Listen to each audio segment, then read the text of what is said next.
आपके घर में पितृदोष है, आपको ऐसा महसूस होता है, आपको लगता है,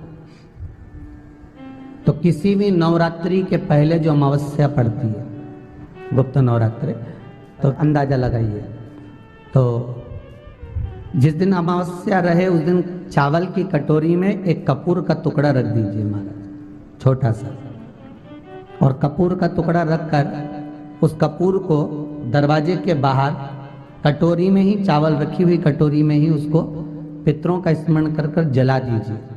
और जलाने के बाद उस चावल को कहीं भी किसी भी वृक्ष की छांव में पक्षियों के लिए डाल दीजिए। शिव महापुराण की कथा कहती है, अगर मान लो पितृ आपको कष्ट दे रहे हैं, पितृ आपको तकलीफ दे रहे हैं, कोई काम नहीं होने दे रहे हैं, या कहीं आपको ऐसा लगता है कि पितरों का दोष है, तो वो पितृदोष देवी, अब ये जो आप करेंगे ये कब कर रहे हैं? अमावस्या के दिन आप उसको रख रहे हैं। अमावस्या के दिन उसको रखकर रात भर आपने रखा कपूर के साथ में, सुबह एकम पड़ गई, नवरात्रि लग गई, उसी दिन उसको जलाकर आपने पटक दिया। अर्थात उससे देवी और पितृ इन दोनों का आशीर्वाद जो प्राप्त होता है, तो घर में से पितृदोष समाप्त होकर लक्ष्मी की वृद्धि प्रारंभ हो जाती है, कार्य में सिद्धता आ जाती है।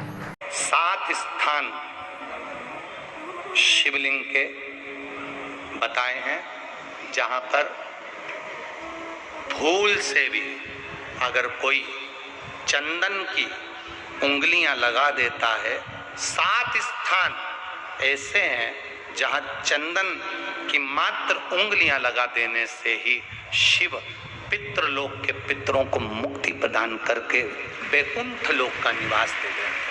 7 स्थान।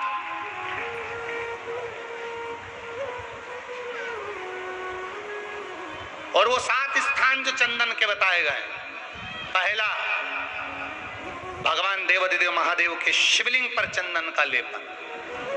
समझ लेना जरा बहुत अच्छे से। आपको लगता है स्वप्न में कोई मुर्दे दिख रहे हैं, या कोई जल रहा है, या कोई मर रहा है, या कोई चला गया है, ऐसा भय लगता है। बच्चों को मानी भेजूंगी ऐसा हो जाएगा, पति को मानी भेजूंगी ऐसा हो जाएगा, कोई हमारे कोई गलत तो नहीं कर रहा है, आपको लगता है। 7 स्थान चंदन के बताएं महाराज। पहला शिवलिंग, दूसरा जहां गणेश जी का स्थान है, मालूम है ना सबको? जम के बोलो जरा, मालूम है ना सबको? जहां गणेश जी का स्थान है वहां अलग से गणेश जी बैठे, वहां नहीं। शिवलिंग में जलाधारी के ठीक सामने राइट में गणेश, लेफ्ट में कार्तिकेय, बीच में अशोक सुंदरी। तो पहला चंदन बाबा के शिवलिंग पर, दूसरा गणेश जी पर चंदन की उंगली, तीसरा षडानंद कार्तिकेय पर चंदन की उंगली, चौथा अशोक सुंदरी पर चंदन की उंगली, पांचवा जलाधारी पर चंदन की उंगली, छठा जो शिवलिंग का जल बह रहा है इसके ठीक विपरीत की ओर चंदन की उंगली, और 7वां चंदन नंदी के मस्तक के ऊपर जो 2 सींग लगे रहते हैं उस पर चंदन की उंगली। ये कब लगाई जाती है? या तो अमावस्या के दिन आपको लगता है कि हमारे पूर्वजों का उद्धार नहीं हुआ, हमारे पूर्वजों का कल्याण नहीं हुआ, कहीं अधोगति में कोई चला गया है, उसका बस एक बार, रोज नहीं जरूरत है, प्रतिदिन जरूरत ही नहीं, महीने में एक बार अगर अमावस्या के दिन भी आपने चंदन के थोड़ा सा चंदन अगर मेरे देवाधिदेव महादेव को 7 स्थान पर समर्पित किया है। अशोक यहाँ पर वर्णन कर रही है, मैना, धन्य और कला की कथा कर रही है।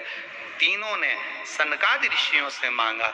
चंदन भगवान को अति प्रिय होता है, और चंदन ही एक ऐसा होता है जो पितरों को भी प्रिय होता है, जिसका स्पर्श मात्र लगने से पूर्वजों का कल्याण हो जाता है, वो चंदन का 7 स्थान चंदन के कहे।